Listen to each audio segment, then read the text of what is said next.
actuated by noble sentiments, a real sense of solidarity with our European neighbours and a desire for the UK to succeed, we must reach out to those with anxieties. Have you lent any way at all towards Brexit, Zoe, based on the fact that it is inevitable? Do you have a view of how you would like to see Brexit? I mean, I just think that, like, my sort of main viewpoint on the way I kind of see Brexit at the moment is it does seem to be a very much like inner Tory party scheme, like, you know, even debatably as well, like with Labour's reaction to the way they've kind of went through Brexit debates and stuff like that, like arguments for the single market seem to be a bit thin on the ice, like people don't seem to be considering that. It just seems people are taking it for granted that you know, we won't be in the single market. That's not being considered fully, I don't think, because we've had such a short time frame, we've been given such a short time frame to leave, when really, like, we don't have any time constraints. Like, nobody's really, other than the government, like, nobody's... Well, Zoe, sorry to interrupt, we're running out of time, but this is in a way more of a psychological issue that was underlying what Boris Johnson had to say to him. Because what he's saying is the government's plan for now is to come out of the single market and out of the customs union. So rehearsing arguments about whether the single market is going to be better or not. Do you not feel that that is an issue now that has to be put to one side because it's in a way it's pointless? I think it does, Tony. Yeah, I mean, you know, the single market favours large corporations against small businesses and large corporations avoiding tax. I mean, we've got to have a positive outlook. We're looking to trade with the rest of the world. In the next 25 years, 90% of the growth in world trade is going to come from outside the EU. We want to be a part of that. We've got great contacts, great historical contacts with the rest of the world, and that's where we need to be. And trading with those countries and being able to set our own trade deals. Zoe? I mean, this is the thing as well, like, so much of the talk about Brexit has been about, you know, the economical side of things, like single market, etc. But then there's lots of other issues as well, like what reassurance has been given to, you know, EU citizens that are currently staying in the UK? What about people from the UK that are living in the EU? What reassurance have they been given? Absolutely none.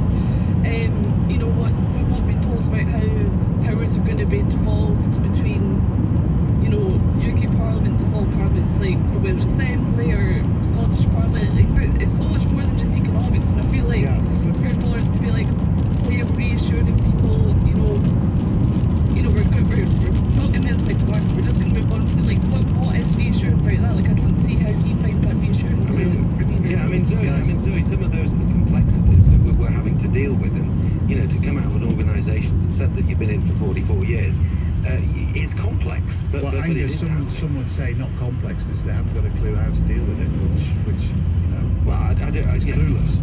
I don't think that's the case. I mean, I think that's the case that's being put out by the media and some people who feel we should have left already. It was always going to be a complicated negotiation, and yet people seem to want the government to go out there and say exactly what the negotiating position is going to be, which is ridiculous. It is possible to have foresight and try and, like, put out a standpoint of how you see something, because you know, especially in Scotland during the independence referendum, like, we got given a white paper before we even voted on independence, so it's kind of inexcusable that the government couldn't have had the foresight to have done similar. Even now, after we've left, they've still not presented us with some sort of a document or vision like that. I think we have. Listen, I think we've got a few more months and years to have these discussions.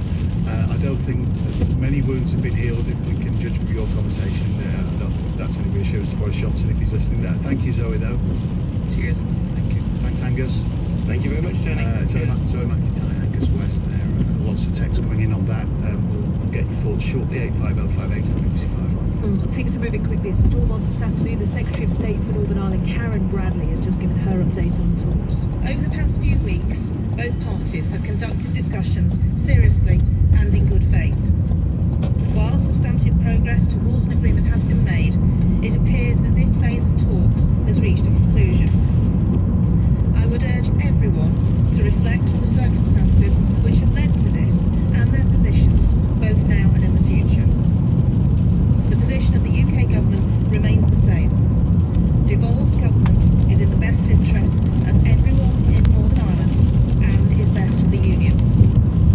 I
Chelsea.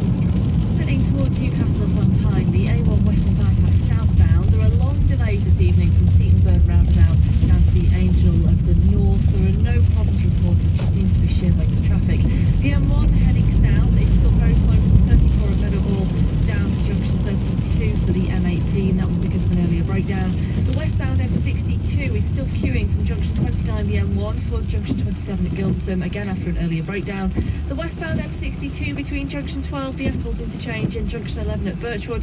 There was a police incident a couple of hours ago. All lanes are open, but it's still queuing back on the M602 to junction 3 at Regent Road.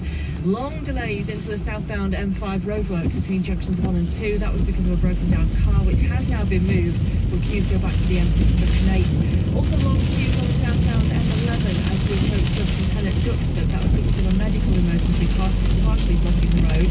The A406 eastbound at the Cooperville interchange. Long delays there, which go back to the Coneyhatch interchange.